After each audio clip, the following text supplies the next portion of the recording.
हम लोग ISC class 10 का एक नया टॉपिक पढ़ते हैं जिसका नाम है जीएसटी। जीएसटी जानने के पहले हम लोग ये जान लेते हैं कि इंडिया का टैक्स सिस्टम किस तरह से है। तो इंडिया का टैक्स सिस्टम को जनरली दो पार्ट में डिवाइड किया गया है। पहला हो गया डायरेक्ट टैक्स और दूसरा हो गया इनडायरेक्ट।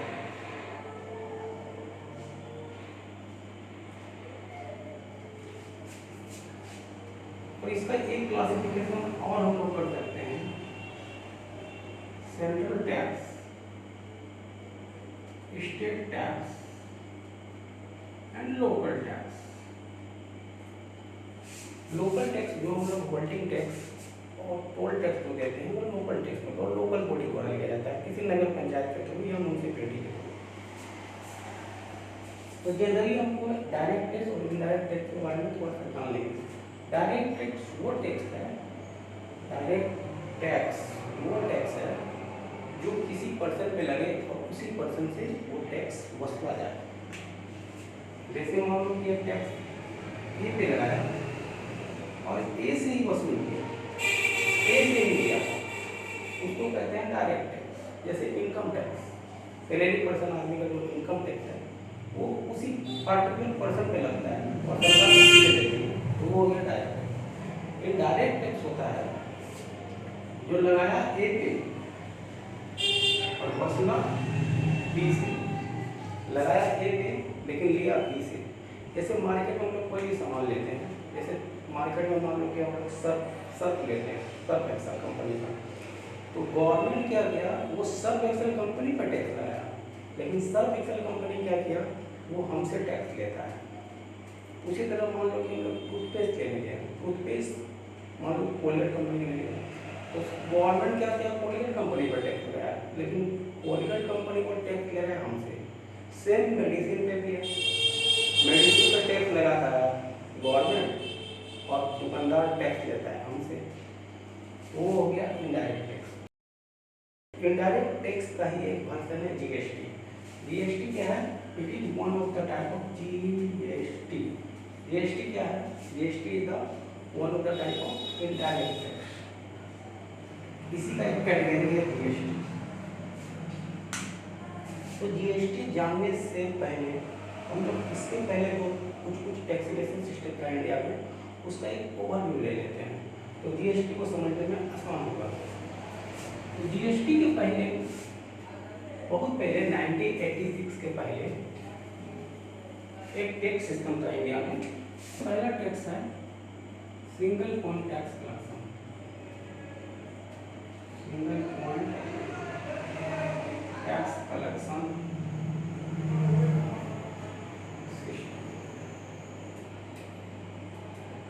इसको हम लोग एग्जाम्पल के थ्रू पढ़ेंगे।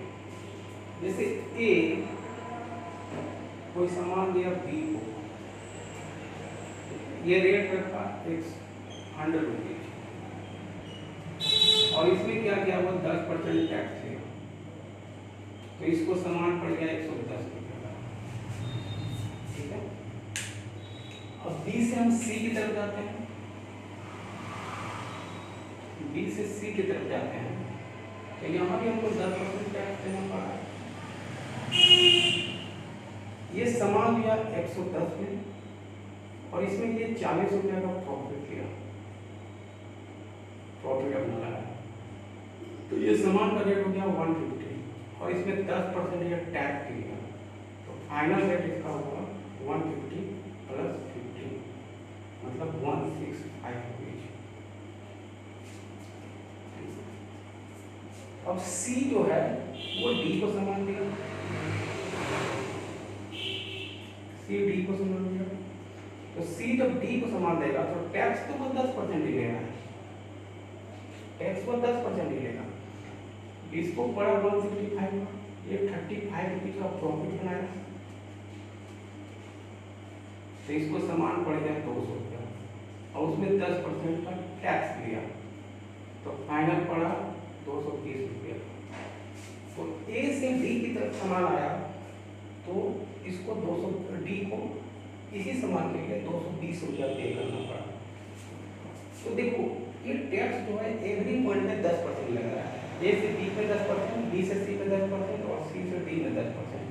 ठीक है, कहने को तो टैक्स हम 10% ही दे रहे हैं, लेकिन यहाँ पे जो 110 रुपया है, 110 रुपया टैक्स लगने के बाद 110 रुपया उसमें हम फिर से 10% टैक्स दे रहे हैं, और यहाँ टैक्स लगने के बाद हुआ 165, उसमें हम फिर से टैक्स मतलब 10% टैक्स दे रहे हैं। मतलब ये सिस्टम कुछ समझ में नहीं आया कि एक आदमी से मल्टीपल एक आदमी से बहुत बड़ा टैक्स ले रहा है। तो ये सिस्टम में क्या था, टैक्स वाले पैसा पे भी टैक्स ले रहा था। तो हमको टोटल टैक्स कितना पे करना पड़ेगा, यही सामान पे जो डी है वो टोटल टैक्स मतलब कितना पे करेगा। यहाँ पे 10 रुपया पे किया, यहाँ पे 15 रुपया पे किया और यहाँ पे 20 रुपया पे किया, मतलब 45 रुपये को टैक्स पे कर दिया। और कहने को क्या हुआ कि हम 10% टैक्स लिए हैं। जब 10% टैक्स लिया तो 220 का 10% और 2 रुपये होना चाहिए, लेकिन लिया कितना 45 रुपये। ये सिस्टम बहुत ज़्यादा खराब है। नेक्स्ट हम लोग पढ़ेंगे एक सिस्टम जिसका नाम है वैट। ये सिस्टम बड़ा अच्छा था, वैल्यू एडेड टैक्स। तो इस सिस्टम में क्या था, ए और बी, इसमें भी मान लो 10% टैक्स लगा है। रेट रखा 100, 10% टैक्स लगाया, मतलब 10 रुपये रेडिंग किया, 110 रुपये का बिल को पड़ा वो सामान।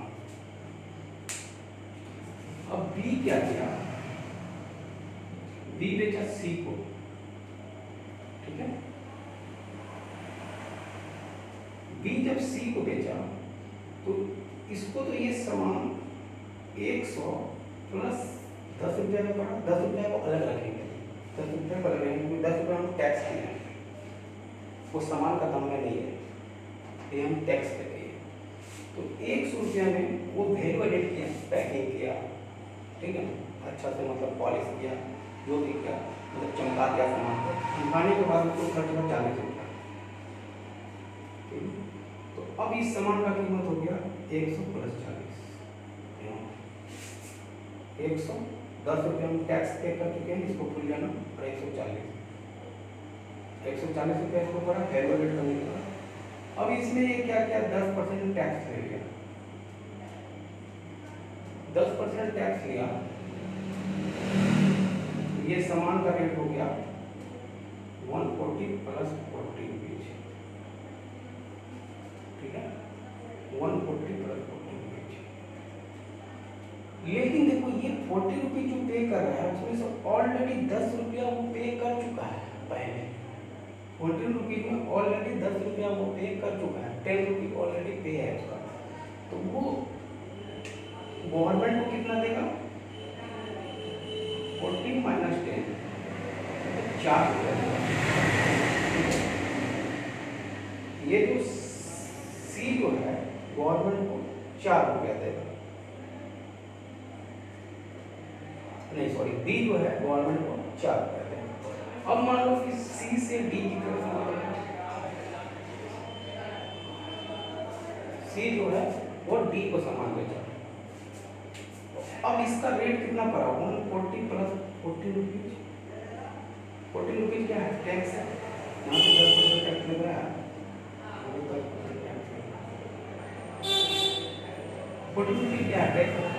अब ये भी कुछ वैल्यू मतलब कि एडेड किया, मान लो 60 रुपीज का, तो 140 प्लस 60, तो इसका रेट हो गया 200, ठीक है। 200 में ये 10% टैक्स लिया कस्टमर से, ठीक है, तो रेट हो गया 200 प्लस 20, 220 रुपया, ठीक है। अब ये गवर्नमेंट को कितना पे करेगा, ये ऑलरेडी 40 रुपीज पे कर चुका है, ये 20 में 20 माइनस 40 मतलब गवर्नमेंट को कितना पे करेगा, 6 रुपीज पे करेगा। अच्छा सिस्टम था ये, जीएसटी भी इसी तरह बहुत अच्छा सिस्टम था ये। कि एक चीज पे हमको बार बार टैक्स नहीं देना पड़ा, तो हमको फाइनल टैक्स कितना देना पड़ा ये सामान पे, ये सामान पे हमको फाइनल टैक्स देना पड़ा। यहाँ पे अगर फाइनल टैक्स हम देखेंगे तो 20 रुपीज देना पड़ा, ठीक है। फाइनल टैक्स हमको कितना देना पड़ा, 20 रुपीज, और यहाँ पे हमको टैक्स कितना देना पड़ा था, 45 रुपीज। लेकिन भेट में डिमेरिट एक क्या था, ये फुल्ली स्टेट गवर्नमेंट पर डिपेंड था। स्टेट गवर्नमेंट डिसाइड करता था किस सामान पे वो कितना वैट लगाएगा। तो प्रॉब्लम ये था कि एक सामान का रेट हरियाणा में कुछ और है, यूपी में कुछ और है, महाराष्ट्र में कुछ और है और बिहार में कुछ और है। तो ये इसका सबसे बड़ा डिमेरिट था। तो सामान का रेट क्या करता था, वेरी करता था स्टेट बाय स्टेट। इसलिए सरकार क्या किया, वेट को हटाया और जीएसटी लगाया। लेकिन क्या वेट पूरा तरह से हट गया, वेट अभी पूरा तरह से नहीं हटाया। वेट अभी है, पेट्रोल में वेट है, वाइन में वेट है। उसके बाद आया जीएसटी। ये क्या है, टैक्स का इनडायरेक्ट टैक्स, लगातार किसी पे है वसूलता उसी को कहते हैं इनडायरेक्ट टैक्स। तो इसको दो पार्ट में डिवाइड किया गया। एक कर दिया इंट्रा स्टेट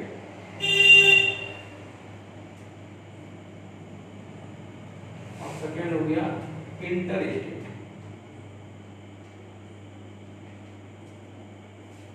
इंट्रा स्टेट को फर्दर दो पार्ट में डिवाइड किया, सेंट्रल जीएसटी और स्टेट जीएसटी। यह कहीं कहीं होता है यूनियन टेरिटरी जीएसटी। और इंट्रा स्टेट को कहते हैं आईजीएसटी, मतलब integrated GST. Integrated GST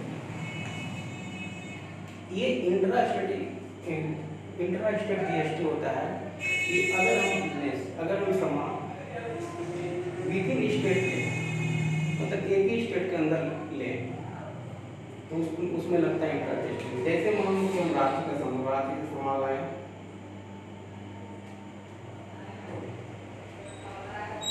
Ranchi का सामान लाए सारे, तो ये क्या हो जाएगा, इंट्रा जीएसटी, ठीक है। जैसे हम धनबाद से सामान ले गए दुमका, तो ये क्या है, एक ही स्टेट है झारखंड, विद इन स्टेट ही काम हो रहा है। तो विद इन स्टेट जब काम होगा उसमें जो भी जीएसटी लगेगा वो हो गया इंटर स्टेट जीएसटी। लेकिन अगर हम बिहार का सामान गुजरात में जाकर बेचें तो यहाँ पे लगेगा आईजीएसटी। या महाराष्ट्र का काम सामान, महाराष्ट्र का सामान वेस्ट बंगाल में जाके बेचें तो वहाँ लगेगा आईजीएसटी। यह वेस्ट बंगाल का सामान आसाम में जाके बेचें तो वहाँ लगेगा आईजीएसटी। ये क्या होता है, आउटसाइड स्टेट। आउटसाइड स्टेट जो भी जीएसटी लगता है वो आईजीएसटी होता है, और विद इन स्टेट जो भी जीएसटी लगता है वो होता है इंट्रा स्टेट जीएसटी। उसमें दो टाइप होता है, एसजीएसटी और सीजीएसटी। तो जीएसटी का जो स्लैब है वो सरकार अभी रखा है 0%, पहला है, दूसरा है 5%, सेकेंड है 12%, थर्ड है 18% और फिफ्थ है 28%। लेकिन क्या ये जीएसटी का जो स्लैब है वो सारा सामान पे एप्लीकेबल है तो नहीं, ये नॉर्मल रेट है जीएसटी का। लेकिन अगर आप गोल्ड लेने के लिए जाइएगा कोई भी प्रेशियस मेटल तो उसमें 3% आपको जीएसटी देना पड़ेगा। तो ये एक स्लैब है सरकार का, लेकिन कुछ कुछ स्पेशल आइटम के लिए जीएसटी का स्लैब अलग है। जैसे गोल्ड के लिए 3% है, उसी तरह कोई भी डायमंड के लिए भी शायद 3% है, वो सब चेक कर लेंगे। अब जीएसटी लिया कैसे जाता है,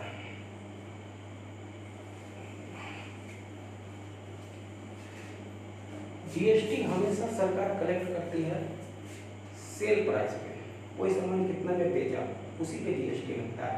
एमआरपी पे कभी भी जीएसटी नहीं लगाया जाता, हमेशा सेल प्राइस पे जीएसटी लगता है। जैसे मान लो कोई मैन्युफैक्चर है, ठीक है, मैन्युफैक्चर क्या किया, होलसेलर को सामान दिया, होलसेलर क्या किया, रिटेलर को सामान दिया, और रिटेलर क्या किया, कस्टमर को दिया। यहाँ पे जीएसटी का हम फ्लो चार्ट देखेंगे कैसे कैसे करके लगता है। मान लो 10% टैक्स है, 10% जीएसटी, सब में 10% है, और एक जगह में लिख दी, एक जगह लिख दी, सब में मतलब 10%। तो मैन्युफैक्चर कोई सामान का रेट रखा 100, तो 10% जीएसटी लगाया, तो इसको पड़ा कितना, 110 रुपया, ठीक है, 100 रुपया 10% जीएसटी, इसको पड़ा 110 रुपया। अब ये क्या किया, इसमें ऐसे ही 110 रुपया का पड़ा। अब ये क्या किया, इसमें 40 रुपीज का प्रॉफिट कमाया,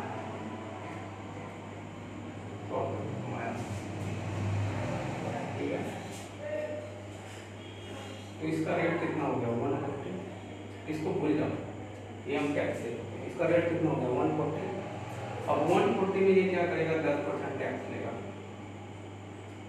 तो कितना हो गया, 140 प्लस 40 रुपीज, मतलब 154 रुपीज, ठीक है। लेकिन ये क्या, गवर्नमेंट को 14 का 14 रुपया पे करेगा, ये गवर्नमेंट को 14 रुपीज पे नहीं करेगा, क्योंकि ये ऑलरेडी 10 रुपया गवर्नमेंट को दे चुका है, ठीक है।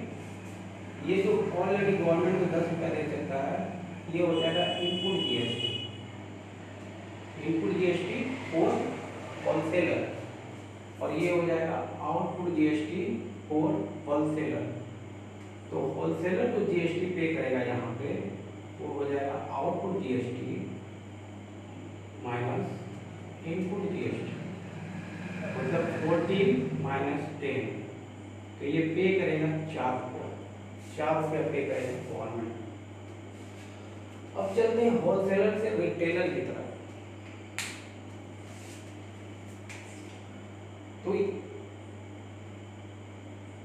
यहाँ इसको कितना पड़ा, 140 रुपया, और 14 रुपया ऑलरेडी ये पे हो चुका है, ये टैक्स है। अब ये क्या किया, इसमें 60 रुपीज प्रॉफिट कमाया, ठीक है, ये क्या है, प्रॉफिट, 60 रुपीज प्रॉफिट कमाया। जब ये 60 रुपीज प्रॉफिट कमाया, तो इसका रेट कितना हो गया, 200, 140 प्लस 60, 200। अब इसमें क्या करेगा, वो 10% टैक्स लेगा, तो 200 प्लस 10 20, तो ये हो जाएगा 220। तो ये 20 रुपीज जो है वो टैक्स है। तो रिटेलर के लिए जो होलसेलर का आउटपुट जीएसटी था, वो रिटेलर के लिए हो जाएगा इनपुट जीएसटी, इनपुट जीएसटी हो जाएगा रिटेलर के लिए, और ये हो जाएगा आउटपुट जीएसटी रिटेलर के लिए। तो रिटेलर को जीएसटी पे करना होगा आउटपुट माइनस इनपुट, मतलब 20 माइनस 40, वो 6 रुपया गवर्नमेंट को पे कर देगा, क्योंकि ऑलरेडी वो सामान पे 40 रुपीज पे कर चुका है। अब चलेंगे कस्टमर की तरफ,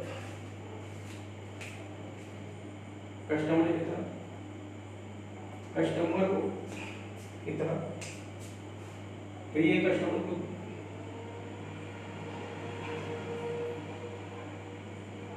200 प्लस 20,